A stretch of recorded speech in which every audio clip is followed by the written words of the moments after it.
For example, we talked about helping a child with obesity, which we know that is a big deal with low self-esteem and things like that. So studies have shown that role modeling, and what do I mean by this? When the child sees the father or the mother goes to gym, when the child sees the father, do different things, ride bicycles and things like that, the child is encouraged to learn the lifestyle that will eventually help them, right? So role modeling actually helps. It's not enough for the father or the mother to say, okay, you do this, you do this. The child wants to see you do it. And that way the child will learn and know that, okay, this is what it's supposed to be. Dad and mom are going this path, and the child will follow. Yeah. So I think it's a good one. Wow. Yeah, definitely. Wow. That's great. Whew, child, there is no book. You get pregnant, it's like, you need a book. It's like, okay, here you go, darling.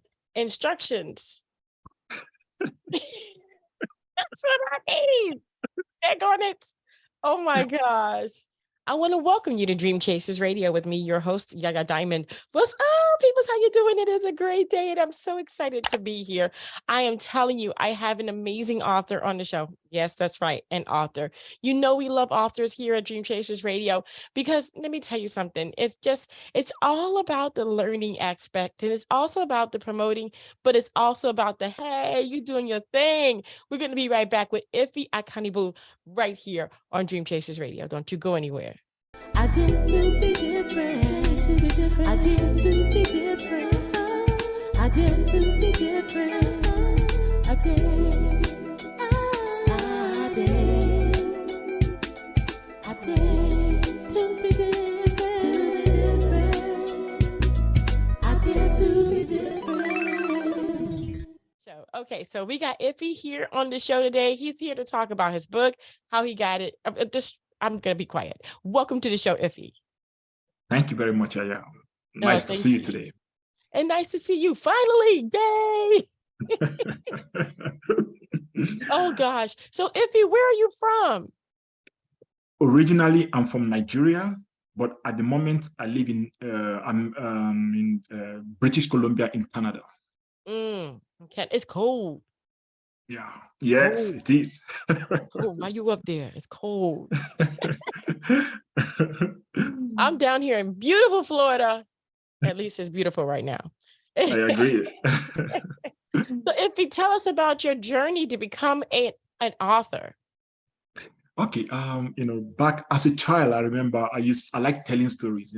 I remember I was born in those times when we watched a lot of Indian movies and Chinese movies and all that. I remember whenever I watched some of those films, as a child, I would go to school, high school. Then I would tell my colleagues the story. I even sang the songs that in those Indian movies, all those songs. I sang the songs, and so that was how I started. I have to stop you. My husband is like, "Are you gonna watch another Bollywood movie?" I'm like, I'm like, oh Lord. Yeah, I sang all these songs. Yeah, I absolutely love it. I love it. Okay, go ahead. I'm sorry. Yeah, so I did that, but I continued. I just told stories. And then when I left high school, about the time when I was entering university, one of my colleagues challenged me that have I ever thought of putting these things in writings? And that was how I started. That's how I started writing my stories and all that. Yeah, that's how I became an author. And then but I was writing on different things because I've been into different fields. For example, I'm a physician, and back in Nigeria, I was into communicable diseases like HIV, tuberculosis. I'm an expert in all that. So I wrote stories around that. I make stories out of whatever is my experience in the clinic and in the community. But ever moving down to Canada, I got involved in mental health. I'm actually, I'm very interested in mental health. So I decided to start, to change my course and start writing stories around mental health. That's where I find myself today. Wow. What is it like? What is the difference between living in Africa, in the continent, and then coming to Canada?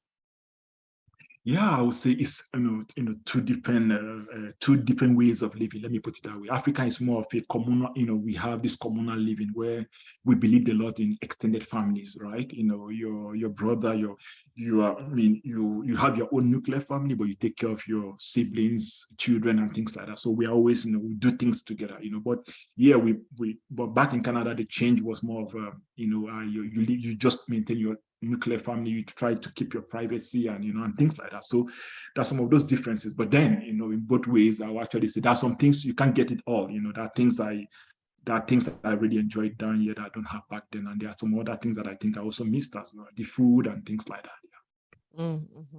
Has it affected your writing? Has it affected the way you view mental health? And is it any different than, mental health? Is it different in Canada than it is back in the mainland and at home? Yes, I'll actually say while I was, because I did my medical school down in Nigeria, in Lagos to be precise. While I was there, I didn't really know much about mental health. I know I read it in the books. They talk about depression, they talk about, but the life is, like I said, it's not really a big thing, right? Even when people were depressed, they just assumed that, oh, I'm just feeling sad, and it ends there, right? But when I came down here, it was a different ball game. For example, I can't remember, I've never heard about suicide, that someone committed suicide. I only read them in the books. But when I came in here, in fact, what actually changed everything for me was when, three of my friends, let me put it that way, actually, took their lives, down here. So I was like, that was what changed it for me. I was like, you know what?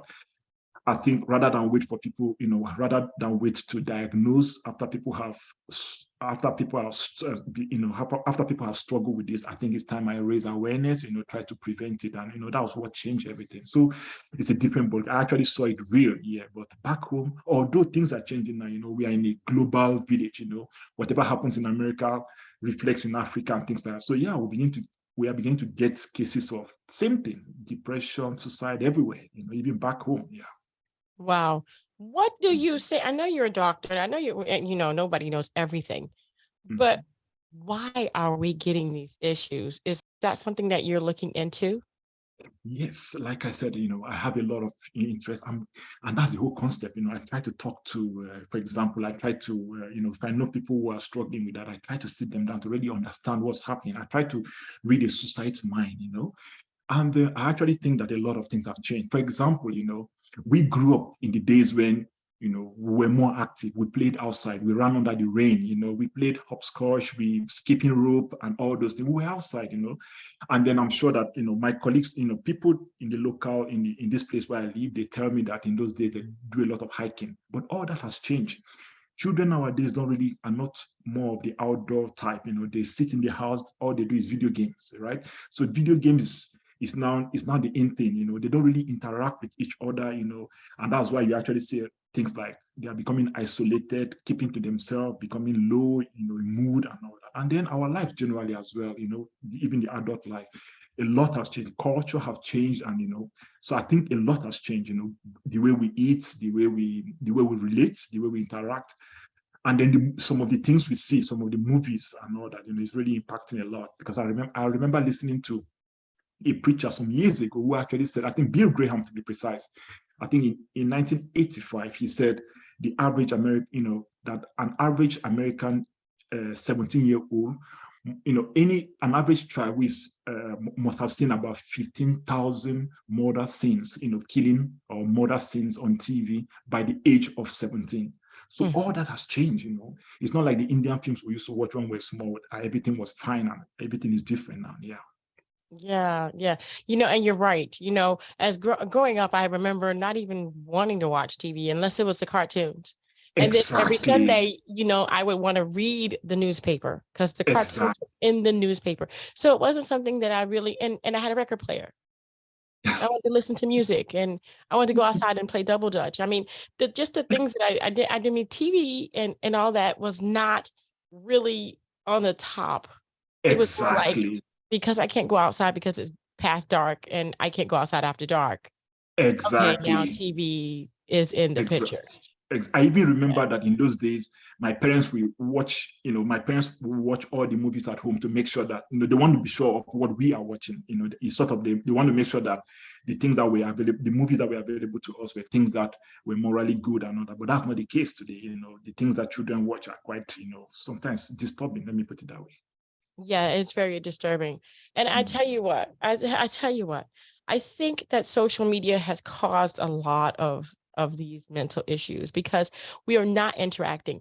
And I learned this. Okay, so tell me if this is right. And I don't mean to talk too much, but it says that if a child were to hug their parent, or especially their mom or their father, at least twice a day, it prolongs their life. I have heard that as well. I think so. I agree, because remember that, let's take for example the COVID. COVID is a good scenario. Remember that COVID, people struggled because we actually appreciated the importance of talking to someone, relating to someone, interacting, but we lost all that in COVID. So you could imagine, because I remember then the stress, the rate of suicide, the rate of depression and all that. That's just to tell you. So yes, that confirms what you just said.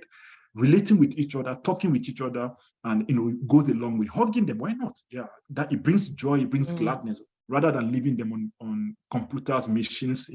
Machines are replacing parents for these children, and I don't know whether we heard, but I don't think it's a good one. Yeah. Yeah. And I think we need to go backwards instead of forwards in some areas. I agree. We have some advantages today. We are more exposed to, we have more information. I agree. But then and that's the reason why we have to be very careful, with the way we handle some, the way we live, I'm not saying that computer games and all that are really bad, but there has to be a control. For example, I have this care worker who told me once that I think he was taking care of a child who was about 6-7 years old, and because this child was, I think this child had a mental condition, and so the parents couldn't take care of him. But this care worker was very worried because all this child did was play video games. But playing video games was not his greatest concern. His greatest concern was that the type of video games this young man was playing was disturbing, because it was all about killing police officers, shooting down police officers. So this worker was worried that what would this child grow up to become? How would this child see police officers when he grows up? So, things like that, not just video games, but what type of video games are they watching? And that's why we have to be very careful the things we expose our children to. Yeah, definitely. And I know that a lot of people are saying, oh, it's just a game. It's just this. But as they grow up, they don't realize it's just a game. And they don't realize that the people don't get back up again after they die. True. Exact. Very good point. Very good point. Yeah. Yeah. Very good point. Yeah.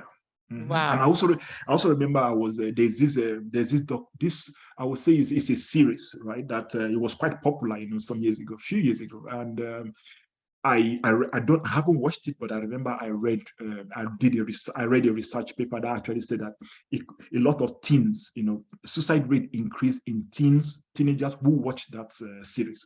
And I remember that in the clinic there, when I saw some of them, I was asked them if they watched it, and some of them actually admitted.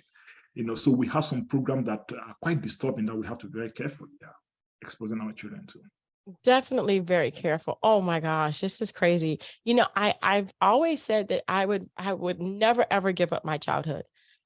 I think that the point is that I think that parents are afraid to let their children go outside.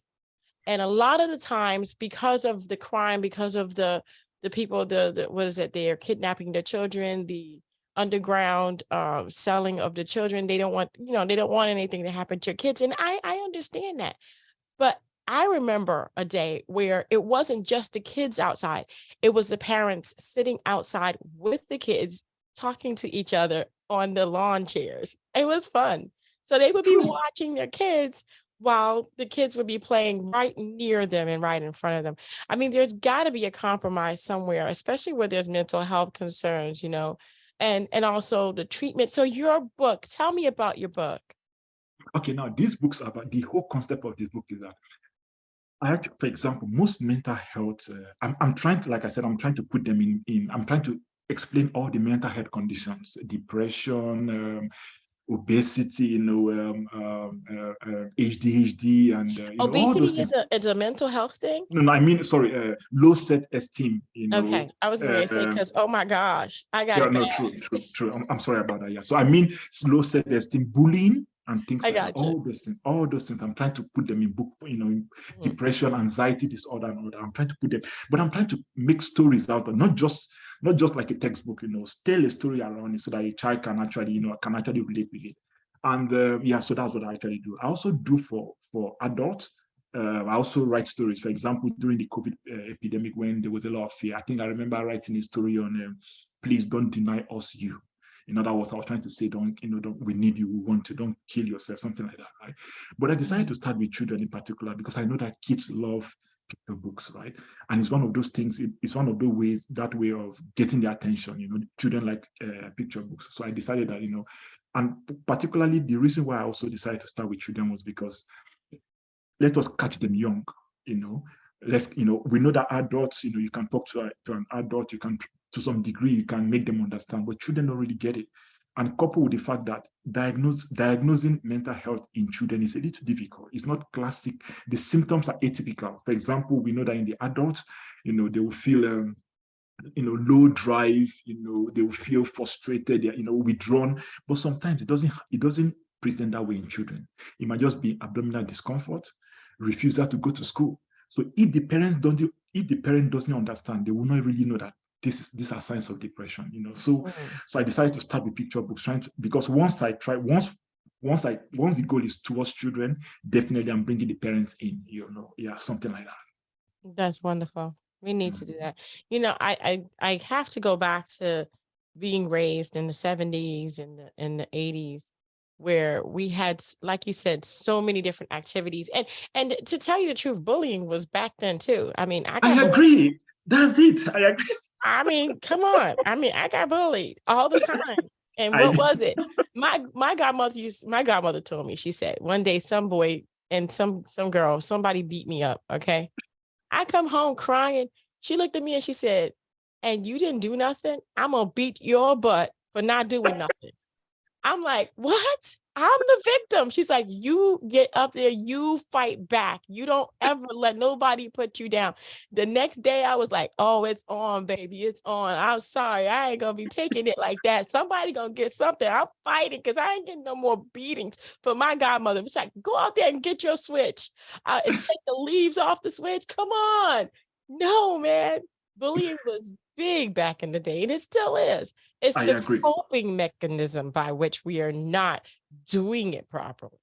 That, you know what? I think you just stole my word. I have to be honest. That was what I was going to say. The difference, for example, like whenever I talk to, thanks for that, right?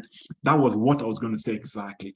The difference between someone who committed suicide, somebody who is depressed, somebody who is struggling, and any other person. The truth is that every one of us is struggling. I have to be honest. Every one of us is struggling. But the difference is the coping skills. You just said it all. So whatever is happening to A is happening to B. But A has a different way of addressing that, which is the problem. So all we are doing here is, teaching people the coping skills, and that's actually what makes the difference. I totally agree with you. Yeah, Yeah. yeah. Yeah. Well, I But think we your but book is we but we pick those skills when we interact. yeah. When we interact, we pick those skills. But when we are lonely, when we are on our own, or we don't talk to anybody, we don't even relate with parents. Imagine you come to a house, you have a dad, a mom, and maybe 3 kids. Nobody talks to each other. You bring them for dinner and all that. This one is on the iPad, that one is watching TV. Nobody's talking to anyone. The parents Yeah. don't even understand what's happening. And when even when the child is depressed, they don't even know. Because the children are always on their own. So yeah, but we learn all these things when we interact. Yeah. So I think Yeah. Definitely. Definitely. I think, and again, it's all in the thing. I remember our parents used to be friends with the parents down the street. yes, And you couldn't get away with nothing because the parents down the street knew that you did it. They would call your parents, be like, excuse exactly. me. If you Yes. bullied somebody else, that parent would be right there grabbing your ear and walking you down the street to apologize to so-and-so's kid because you're not allowed to do that. And now you're punished. Oh my gosh. It was But it was that accountability between not only the children, but the parents. that knew each other, that True. helped to raise all the kids in the neighborhood. So you True. But couldn't you get can away with nothing. exactly. But you can see these days, you are actually staying in an apartment or in a house. You don't even know your neighbor. That's how bad it is today, you know. So those Yeah. the things you describe, that's how I grew up as well, right? But the things you described, you can't get it today. No, You you can't get can't. it today, yeah, because You're right. you don't even know your neighbors, you don't even You know the don't. children around. Yeah, You exactly. can't So even, okay, so if something should happen to that child next door to you, you as a parent feel like as if, okay, if you're really close to the neighbors, you feel like, hey, I have to protect that kid too. true. Okay, that's Yeah, not just their kid, but what if they're not around and I see something and somebody, I need to grab that kid to keep that person from taking that child. You know, you feel weird doing that now. I mean, you just answering the questions. That's true. It's That's just true. weird. Oh my Yeah, gosh. Yeah, we yeah. we need to get back to that communal thing. We need to get back to that community where we are responsible not just as the parent of your child, but the parent of the children that are around. And I think that would stop a lot of stuff. A lot. That's correct. That's correct. Yeah, yeah, yeah. That's correct. I love your Yeah. book because it brings to light all of the situations by which I think the only solution would be to go back and be that neighborhood and be that communal neighborhood to actually have, you know, the kids understand that I know I'm not in your family, but I'm Auntie Yaya. True. You know what I mean? So True. yeah. Yeah, true. Wow. Very true. Yeah. Wow. Well, Yeah. thank you so much for being on the show. I'm so sorry for talking so much, but you got me going, man. Thank you. Thanks a lot. Oh, no problem. Your book is amazing, I'm sure, because I mean, if we're talking about mental health, we definitely need to talk about it. We need to figure it out and we need to, I mean, I know what the answer may be, but are we willing to do that? True. Yeah. I hope we do. Me too. Where can Yeah. people find your book? It's on Amazon. It's on my website. You know. Yeah. I think I'll make available all the links and yeah. But it's on Amazon. On Amazon. Yeah.